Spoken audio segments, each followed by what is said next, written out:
बड़े नारे ना दूसरे किताबें दिलवाए यार ये जो दमादम मस्त कलंदर है ना, ये अहले सुन्नत का नारा नहीं है, ना दीन है।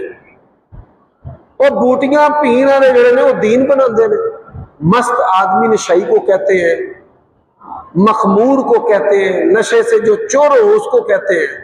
तो ये उनकी गलती है, उनको ऐसा नहीं कहना चाहिए था। उनकी तरफ से बयान भी आ गया, उन्होंने माजरत भी कर ली है, तो हमें उनकी माजरत कबूल करनी चाहिए।